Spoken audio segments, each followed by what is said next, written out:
But I will not focus on the wide range of IELTS. I will just focus on the B1 life skills. So if that's what you're actually planning to take or preparing to take anytime soon, then you're actually on the right video. So just keep on watching.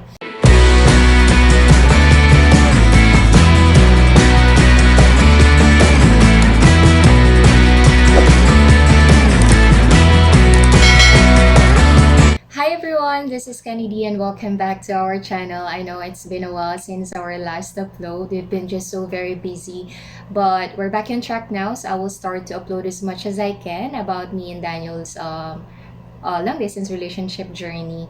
And also guys, our channel is already monetized, so that means that you will be seeing ads on the video, so please do not skip that. We will appreciate that a lot. And please keep on subscribing, and thank you for those who already subscribed in our channel, and for those who will just subscribe on our channel, I really appreciate it. And yep, so basically this video is about my IELTS exam journey, because I took it because it's one of the requirement that I will be needing for me to be able to go to England, because that's where Daniel is. And yep, so that's the first thing that I prepared for actually. So I prepared some notes here as well so that I will not forget information and all other stuff that I wanted to share to you guys about taking IELTS exam. But I will not focus on the wide range of IELTS. I will just focus on the B1 life skills. So if that's what you're actually planning to take or preparing to take anytime soon, then you're actually on the right video. So just keep on watching. So basically, what I will cover is what is IELTS, what do you need it for, the cost of it, the validity of the certificate, how you will get the test result, and my preparation for it, and basically my experience on the day of my exam as well. So yeah, I will tackle about all those things to share it to you guys. So let's start with what is actually IELTS. IELTS is actually like an international English language testing system. So this is actually what you will be needing for you to be, if you're planning to study, to work, or to migrate in a country that where their native language is English. That is for you to prove that you can be able to communicate with the locals there, and for you to be able to prove as well that you can be able to understand them and they can be able to understand you as well, so that you will not have a hard time adapting the how it is there in that specific country. So I will be going to England, so it is a requirement there since obviously their native language is English. So I need to prove that I will be able to survive there when it comes to communicating with the local people there, or with just other people generally, because you won't be able to use your native language there unless you will meet, for example, me, I'm a Filipino, so if ever I will meet Filipinos, then yeah, it's fine. But when it comes to jobs, studying, or doing other stuff there, you'll really need to be able to communicate with them well. So yeah, that is actually just to test your proficiency. You don't have to be very fluent. That is actually the first thing. As long as you can express yourself, as long as you can be able to understand the people that is actually talking in English, then you're gonna be fine with taking IELTS exam. So where are the testing center? You can check other testing center, but on the gov.uk, if you're specifically going to the United Kingdom, they have the list there on their website. But I took mine specifically in British Council here in Manila. They're actually offering here in the Philippines like IDP. I've heard of that, but I took mine in British Council. So British Council actually has 3 branches only. That is in Manila, in Cebu, and in Baguio. So if you're outside of those places, then you have to really travel for you to be able to take your exam, because their branch is not that wide. So you really have to go to their specific branch. I've actually heard other people who's really like taking flights. For example, they're from Palawan, outside of it, like they will just go whichever is near them, maybe Cebu, I don't know, Manila. So that's what they're actually doing, and they're staying here in Manila prior to their exam date. So yeah, so British Council in Manila is actually in front of St. Luke's Medical City, Global City. Yeah, Medical Center, sorry, St. Luke's Medical Center Global City. So that is actually in BGC. So if you're familiar with that place, that's just in front of the building in front of St. Luke's Medical Center Global City. That's already the British Council. So, yep. And next is the types of exam. They actually have three different types of exam if you're planning or if you're applying for a settlement visa in the UK. So they have the A1, the A2, and the B1, which the one I took is actually B1 Life Skills. The difference of those exam is first A1, they said that is actually easier than B1, but you will get more benefits than if you're gonna take B1 than A1, because as far as I know, correct me if I'm wrong, with B1 life skills you will be able to use it until your citizenship or indefinite leave to remain, but with the A1 you can only use it until you're further to leave further FLRM, further leave to remain, that's it, further leave to remain in the UK, so you cannot be able to use it further than that. So that's actually the advantage of it, but they say that if you're not that confident, then go take for the A1, but expect that you will be asked to take again the B1 when you're already there and when you're about to extend your visa for indefinite leave to remain or for your citizenship. So that's actually the difference of it. But yeah, so the A2 that's only offered inside the UK, so that's actually not an option. So you'll either go for A1 or B1. But I will suggest for you to go to B1 so that you will not pay again extra, because the exam is not that difficult, I swear. So I will share that to you on what you will be expecting with the exam itself later on. So just keep on watching. So, yep. So, and the next is the validity of the IELTS certificate. So, this is actually how it will looks like. So, yeah, I just covered the obviously the important information of mine. So, yeah, that's actually how it looks like. I just put cover on it so that it will not get ruined when it gets wet or something. But yeah, that's how it looks like. So the validity of the certificate is actually 2 years. So for whichever reason, if you're gonna need it with other stuff, you can be able to use it in the next 2 years. I'm just not sure. If you have an idea about it, please put it in the comment section.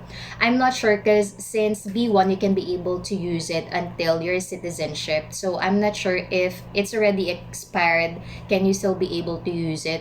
I think yes, but I'm not that certain about that information. So I'll get more update about that one. So but yeah, the validity is 2 years. You can have it for 2 years. So how much did I pay for the IELTS exam? I actually paid for 9,500 pesos for the IELTS exam, and you can be able to book it at britishcouncil.ph. That is actually their website. You can be able to check other information there from taking IELTS preparation and other types of IELTS exam. Because with the B1, I think it's different if you're going to work or study there or work there. I think you need to take different types of IELTS exam. But if you're on for settlement, then A1 or B1 is the option for you, especially if you're going to move there to be with your partner. So that's actually what you will be needing. And with the payment for the IELTS exam, you need, with British Council specifically, okay, you need to pay it within 24 hours. But if you fail to make the payment within 24 hours, then your booking will actually be canceled automatically. So make sure that you're prepared to pay for it when you book it so that you will not lose the slot or the date that you actually wanted. So that's very important.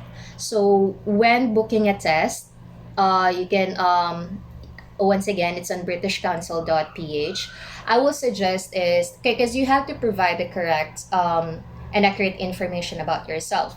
Okay, so the video actually cut for some reason. I don't know why. So yeah, let's continue. So let's now go to when you're about to book the test. So obviously you will provide your correct information and your accurate information about yourself to prove your identity with them. So what I will suggest is, because these are the things that I'm seeing online and or in the groups that I joined. So for example, when you book your test and you're also planning to renew your passport at the same time, I suggest for you to renew your passport first, because you will provide to them the passport number, and the passport should be valid. So if you already booked the test and if you're ready to take it, and then when you get there and you're going to show them your old passport, and you also have a renewed passport, they will base it on the information that you provide and on the ID that you will also show them. So all the information must actually match with what you have provided to them and with the ID that you actually have. So I suggest for you to renew your passport first, so that all the passport number will be the same with what you have provided to them. And also, there are instances, those who are planning to change their surname to their married name. So, if you provided them your married name, then you actually have to provide them an ID that actually has your married name on it as well. So you cannot show them an ID that has your maiden name, because they will not actually accept that. That is actually one of the confusion, and you won't be able to actually defend it. So yeah. So yeah, I will suggest for you to change your surname first if that's what you're planning, or renew your passport first. So yep, that is when you're booking the test. So next is my preparation for my IELTS exam. First is I actually joined Facebook groups. Those you will see that about UK visas, or if you're planning to work there, then look for a group on Facebook that actually will help you or will provide you information about what you will be preparing for. So I joined a few groups on Facebook that where the members there are actually going to apply for a visa for settlement, or for a partner visa, or basically to join their partner in the UK. So those are the Facebook groups that I actually joined. So just check out on Facebook. There are a lot there. So just join them and don't be shy to ask questions. They're all helpful there, and they will really provide you other informations that you will be needing as well. And also I watch YouTube tutorial YouTube YouTube tutorial for the IELTS exam, because there are actually a lot, and you'll also get like other professional videos which will help you prepare for your IELTS exam. So just look up there if you're specifically looking for academic IELTS or B1 life skills. Then there are also a lot there that will share you an idea or somewhat like a preparation or a sample test regarding the IELTS. Plus, the advantage of actually booking with British Council, I'm not sure with IDP or other testing center. When you book your exam with British Council, they will actually provide you a sample test or materials that you will be needing, and you will benefit from it, because you can somehow use it as a reviewer for you to prepare for your exam with them. So that's actually good. So you actually paid for it as well. So you actually don't have to worry about looking for stuff or materials on how you're going to review, okay? But just a tip, do not, if you're going for a settlement visa, obviously if you're going for academic, then that's something more serious when it comes to IELTS. But do not bother buying a book or anything if you're just if it's your first time to take B1, because it's not really that difficult. It's more of just communication, just talking and stuff like that. So I will share more about that one later on. So the materials from British Council is already enough for you to prepare for your IELTS exam. That's what I can say about it. And then when it comes to IELTS certificate result, let's talk about that one. It's actually just pass or fail only. If you're seeing like the one that has like a band score, that's I think that's for academic. that's a different types of IELTS exam. But when it comes to settlement, you will only get pass or fail. Is there any people that's actually failing the exam? Yes, there are few who's actually failing the exam. I don't know why, because they will not provide you any reason. They will not provide you any specific score. They will just give you the result if you pass or fail the exam. But yeah, luckily I passed the exam. I'm not that fluent. I have grammar lapses, you know.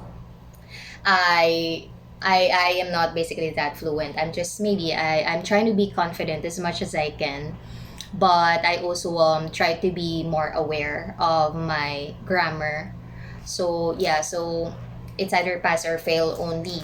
So when after you took your exam, you will get your result on your British Council account.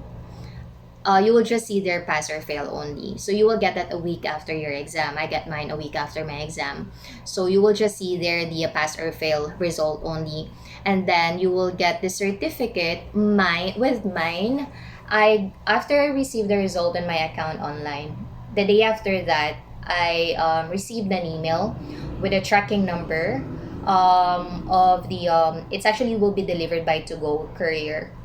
I'm not sure if they have other courier, but I get mine via to go courier. So I received the tracking number a day after I got the result online, and then the day after I got the email or I got the tracking number, the day after that I already got the hard copy of the IELTS certificate. So it's actually very quick. So you really don't need to wait that long for you to be able to get your certificate. So, yep. And the next is how long is the test? So let's now start to talk about the exam itself. So the test is actually roughly around 20 minutes or less than that. It's really quick, I swear. I actually did not expect that it's that easy, you know. Maybe for some it's hard, I cannot tell, you know, but at that time I was expecting for it to be really that difficult because I also got nervous prior my exam or during my exam day, you know, because I don't know how it will really go because as much as no matter how I think I can communicate with English, I know that I'm not that fluent. So I'm not sure if they're very strict with the grammar lapses, with the usage of English stuff, you know. So I'm not sure about this kind of stuff. But yeah, it's just more or less 20 minutes. It's very, very quick. So what actually covers the test is obtaining information, conveying information, communication, and engaging in discussion. So those most likely what you will be expecting from it. So basically, it's just all about talking and talking and talking. So yeah, like what I mentioned earlier, it will test your proficiency about speaking in English. So it's all about talking. But yeah, I will start sharing now about my experience during my exam day. So first, I actually arrived there an hour early, more than an hour early actually. And at that time, I'm not sure now. At that time during my exam, they're very strict because of the COVID or the pandemic restriction. So they will not let you go upstairs where the British Council office is.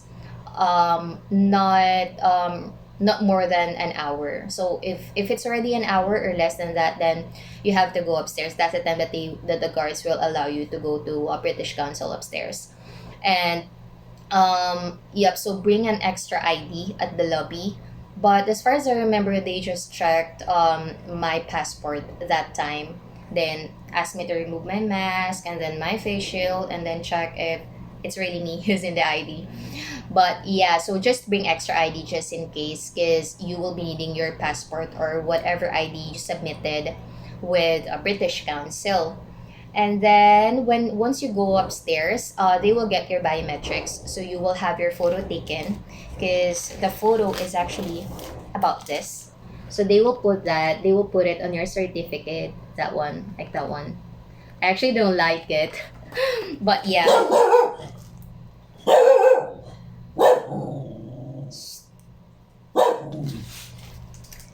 Anyway, I have to cut the video because the dog is being loud. But yeah, I don't like the photo on my certificate, but it doesn't matter. You will just use it on legal purposes only anyway. But there's actually no good photo when it comes to those kind of documents. Like, I really hate my passport photo. I think everyone will agree to that. But yeah, so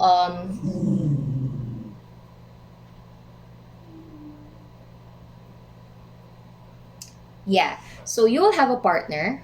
You're not going to do the test alone, and it's not yeah, basically you will have a partner, so you will have someone with you who's also going to take the same test like what you're going to take. What people are normally doing is they're posting on the Facebook groups like who's going to take their IELTS exam in British Council or in IDP on this date, so they're already trying to look for a partner. But I don't think you can actually choose once you're already there, but it's actually somehow still a benefit because if you will be lucky to have your partner, the one that you spoke with on the group, to be your partner on that day, then that's actually going to be easier because you will be friends with them, you will be comfortable talking to them, so that will actually help you as well during the examination. So yeah, it's not a one-on-one type of exam. So how it went actually is first you will be asked about yourself. So your name, your birthday. Basically, you have to introduce yourself. So just exact information. Just tell your name, say where do you live, and then your birthday, and then your job. What's your job currently, or if you're working, those kind of stuff. So that's the first process during the examination, and then all other parts of the exam is just giving scenarios. So, for example, there's this one scenario that were given to me and my partner. We were asked, our friend, for example, is getting married.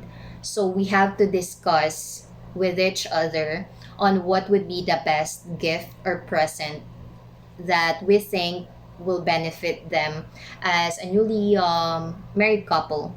So we discuss about it first. They will give you time, of course, to prepare for it.